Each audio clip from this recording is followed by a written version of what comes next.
पाठ 1 भाषा। मनुष्य एक ऐसा प्राणी है जो अपने विचार कह सकता है और दूसरों की बात स्वयं समझ सकता है। अपने मुख से ध्वनि निकालकर अपनी बात दूसरों तक पहुंचाई जाती है। अपनी बात को दूसरों तक पहुंचाने के लिए किसी न किसी ध्वनि संकेत का सहारा लेना पड़ता है। इसे भाषा कहते हैं। भाषा। अपनी बात को दूसरों तक पहुंचाने के लिए हम जिस साधन को अपनाते हैं उसे भाषा कहते हैं। भाषा के रूप। हम अपनी बात दूसरे तक 2 रूपों में पहुंचा सकते हैं, बोलकर या लिखकर। जब हम अपनी बात बोलकर दूसरों तक पहुंचाते हैं तो भाषा का यह मौखिक रूप होता है। नीचे बने चित्र देखिए। इनमें मौखिक भाषा का प्रयोग है। बातचीत, भाषण देना, कविता पाठ, कहानी सुनाना। पाठ 1 भाषा। नीचे बने चित्र देखिए। इनमें मौखिक भाषा का प्रयोग है। बातचीत, भाषण देना, कविता पाठ, कहानी सुनाना।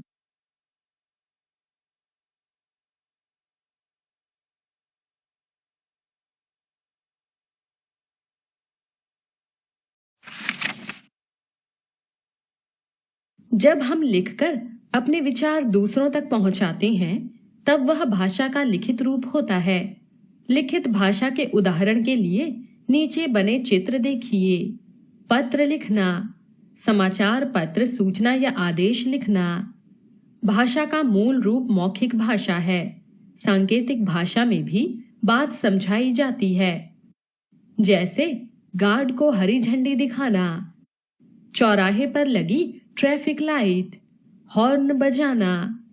इस प्रकार का चिन्ह, इशारे से किसी को बुलाना सांकेतिक भाषा के उदाहरण हैं। किंतु सांकेतिक भाषा को भाषा के रूप में मान्यता नहीं दी जाती। लिपि। किसी भी भाषा को सीखने के लिए जिन चिन्हों का प्रयोग किया जाता है उन्हें लिपि कहते हैं। सभी भाषाओं की अपनी अपनी लिपि होती है। हिंदी की लिपि देवनागरी है। व्याकरण। मौखिक व लिखित भाषाओं का प्रयोग करते समय मुश्किलों का सामना ना करना पड़े, इसके लिए कुछ नियम बनाए गए। इन नियमों को व्याकरण का नाम दिया गया। लिपि।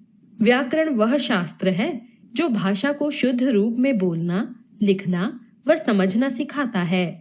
राष्ट्रभाषा। हमारे देश के अधिकांश भागों में हिंदी बोली जाती है। इस कारण हिंदी हमारी राष्ट्रभाषा है।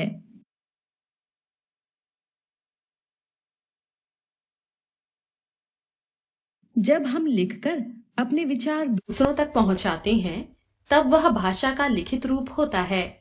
लिखित भाषा के उदाहरण के लिए नीचे बने चित्र देखिए। पत्र लिखना, समाचार पत्र, सूचना या आदेश लिखना।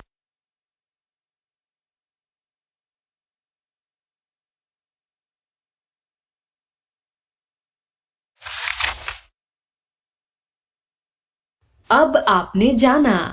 हम सोचकर बोलते हैं और सुनकर समझते हैं। महसूस करने, सोचने, समझने, बोलने, सुनने के सब काम हम भाषा द्वारा करते हैं। बातचीत के लिए दोनों लोगों को उस एक भाषा को जानना जरूरी है।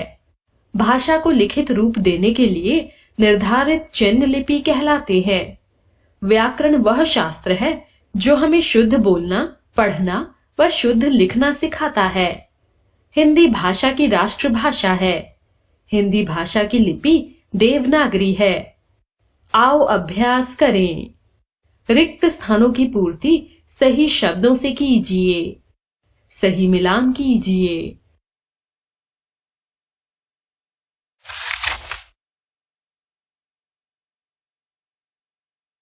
नीचे कुछ वाक्य लिखे हैं। सही कथन के सामने सही और गलत कथन के सामने गलत का चिन्ह लगाइए।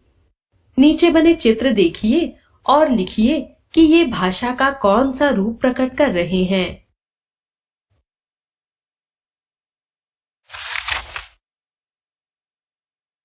पाठ 2 वर्णमाला। बोलते समय हम अनेक शब्दों का प्रयोग करते हैं।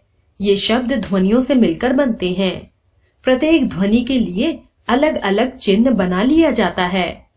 ध्वनि चिन्हों को वर्ण या अक्षर कहते हैं, जैसे अ, फ, ख, म, च आदि। लिखने के लिए इन वर्णों का प्रयोग किया जाता है। वर्ण के भेद। वर्ण के दो भेद होते हैं, स्वर, व्यंजन। स्वर, जो वर्ण बिना किसी अन्य वर्ण की सहायता से बोले जाएं, वे स्वर कहलाते हैं। हिंदी में 11 स्वर हैं। ये स्वर इस प्रकार हैं: अ, आ, ई, उ, री, ए, ओ, औ। इसके अतिरिक्त कुछ अन्य स्वर भी हैं, जैसे अयोगवाह, अंग, आहा। ये ना स्वर हैं ना व्यंजन। अनुनासिक, चंद्र बिंदु, बाहर से लिया गया विदेशी, और डॉक्टर, यह अंग्रेजी में प्रयुक्त होता है। पाठ 2, वर्णमाला। बोलते समय हम अनेक शब्दों का प्रयोग करते हैं। ये शब्द ध्वनियों से मिलकर बनते हैं। प्रत्येक ध्वनि के लिए अलग अलग चिन्ह बना लिया जाता है। ध्वनि चिन्हों को वर्ण या अक्षर कहते हैं, जैसे अ, फ, ख, म, च आदि।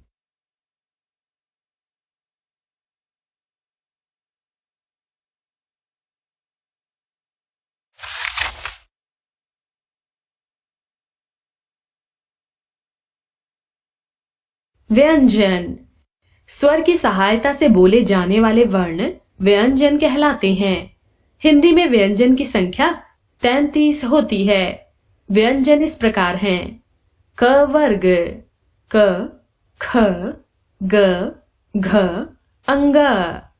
च वर्ग, च, छ, ज, झ, अय्या। ट वर्ग, ट, ठ, ड, ढ, अण, अड़, अढ़। त वर्ग, त, थ, द, ध, न। प वर्ग, प, फ, ब, भ, म। य, र, ल, व। अंतस्थ, श, श, स, स, ह। ऊष्म। इसके अतिरिक्त कुछ अन्य व्यंजन हैं, जो संयुक्त व्यंजन कहलाते हैं, जैसे अक्ष, त्र, ज्ञ, श्र। वर्णमाला, वर्णों का समूह वर्णमाला कहलाता है। अब आपने जाना, हिंदी में 11 स्वर होते हैं। हिंदी में 33 व्यंजन होते हैं। संयुक्त व्यंजन 4 होते हैं। व्यंजन, स्वर की सहायता से बोले जाने वाले वर्ण व्यंजन कहलाते हैं। हिंदी में व्यंजन की संख्या 33 होती है। व्यंजन इस प्रकार हैं: क वर्ग, क, ख, ग, घ, अंग। च वर्ग, च, छ, ज, झ, अय्या। ट वर्ग, ट, ठ, ड, ढ, अण, अड़, अढ़। त वर्ग, त, थ, द, ध, न। प वर्ग, प, फ, ब, भ, म। य, र, ल, व। अंतस्थ, श, श, स, स, ह। ऊष्म। इसके अतिरिक्त कुछ अन्य व्यंजन हैं, जो संयुक्त व्यंजन कहलाते हैं, जैसे अक्ष, त्र, ज्ञ, श्र।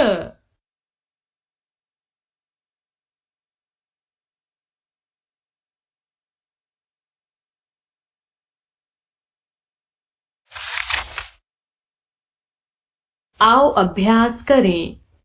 दिए हुए शब्दों में से सही शब्द चुनकर वाक्य पूरे कीजिए। चित्र देखकर उचित अक्षर स्वर लगाइए।